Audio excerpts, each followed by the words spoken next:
Assalamualaikum warahmatullahi wabarakatuh. Perkenalkan, saya Muhammad Askar Dahrani dengan NIM A11 2024 15713, di mana saya merupakan ketua kelompok dari kelompok 3 penambangan data, yang dimana kelas digabung yaitu G1 dan UG2 angkatan 2024. Di sini saya ingin menjelaskan alur codingan dan alur pipeline tentang laporan proyek akhir kami, di mana kami bertujuan untuk menciptakan sebuah website Streamlit yang berfungsi untuk memprediksi sebuah mahasiswa itu bakal mengalami dropout atau enggak. Jadi di sini kami menggunakan dataset dari UCI, dapat teman-teman atau Bapak lihat di sini. Lengkap sekali, tetapi ini merupakan dataset dari luar negeri kita. Jadi perlu adanya penyesuaian dalam beberapa hal. Contohnya dalam nilai.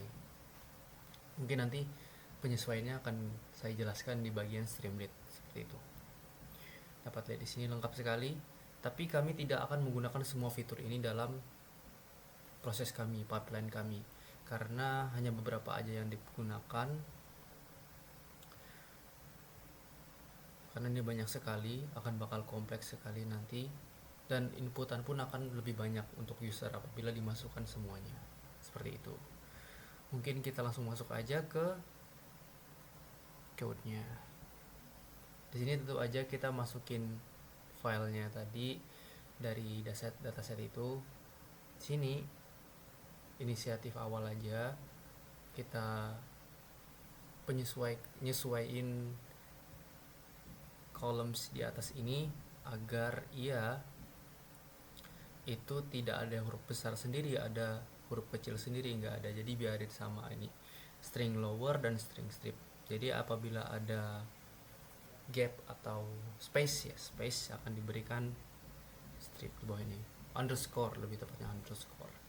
Dan kemudian untuk target sama juga, di sini targetnya di lower dan dikasih strip.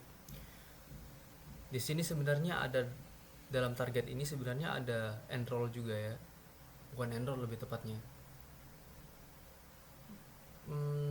Dalam bahasa Indonesia itu bahwa mahasiswa ini masih berkuliah gitu, tapi itu nggak akan kami gunakan dalam model ini. Kami gunain dua aja, yaitu dropout dan tidak dropout, agar mempermudah user agar mengetahui oh saya ini bakal dropout atau enggak, seperti itu.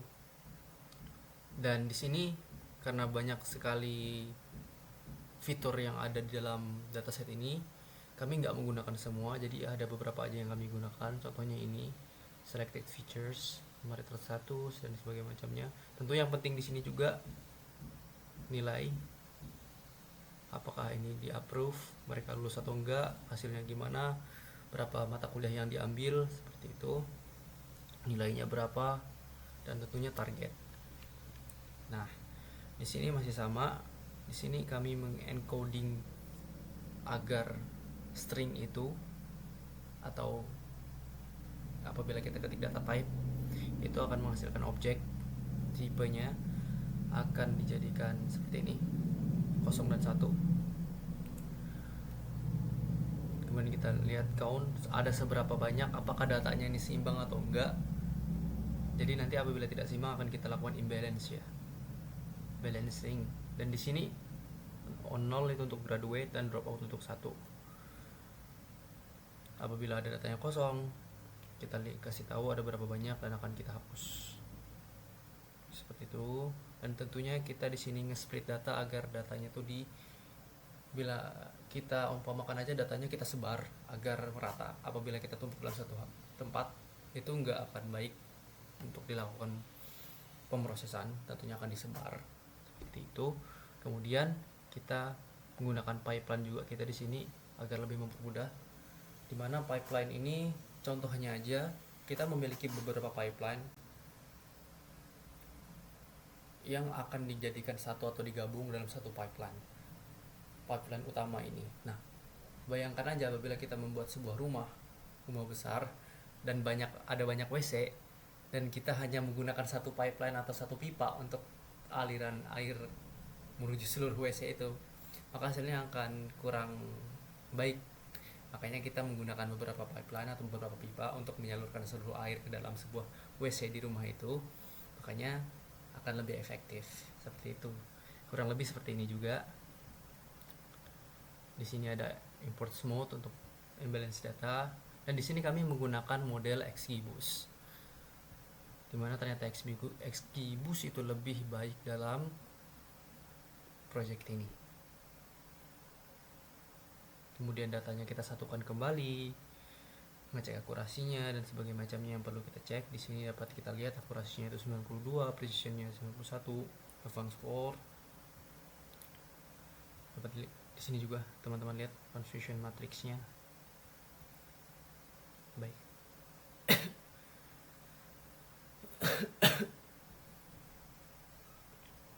Lanjut. Dan kemudian nanti setelah selesai model ini akan kami jadikan sebuah file pickle. Di sini dapat teman-teman lihat pickle yang akan kami gunakan sebagai model awal Streamlit.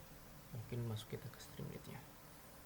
Oke, dapat teman-teman lihat di sini Streamlit. Nah, di sini yang saya ingin menjelaskan kenapa ada perlu penyesuaian pada dataset sebelumnya ke model Streamlit ini. Seperti yang saya bilang sebelumnya, bahwa dataset itu kan berasal dari data luar negeri, dataset luar negeri, ini mana perlu penyesuaian dalam nilai. Nah, karena mereka itu menggunakan nilai tidak dalam 1 sampai 100, maka di sini perlu penyesuaian dibagi 5.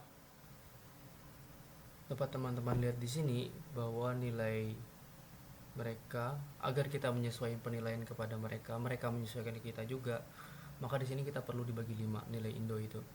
Karena mereka itu menggunakan penilaian 0 sampai 20, sedangkan di Indonesia itu menggunakan 0 sampai 100, jadi perlu penyesuaian dibagi 5 ini dalam codingan ini. Nah, sebagai contoh di sini kita bakal run aja Streamlit-nya.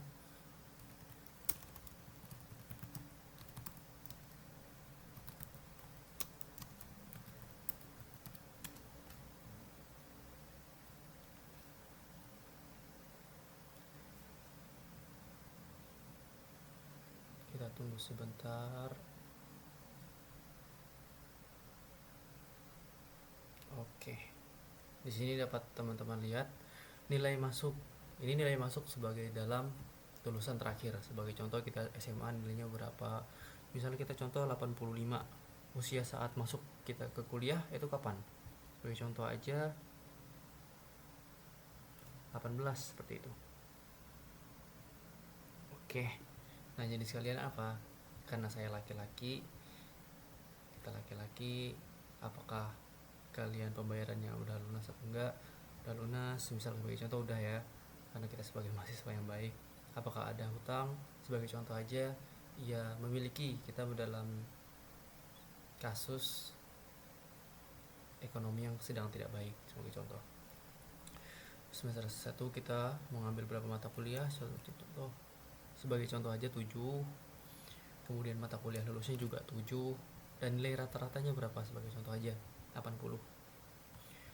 Kemudian jumlah mata kuliah yang diambil kita atur 6 aja, dan lulusnya 6 juga. Sebagai contoh nilainya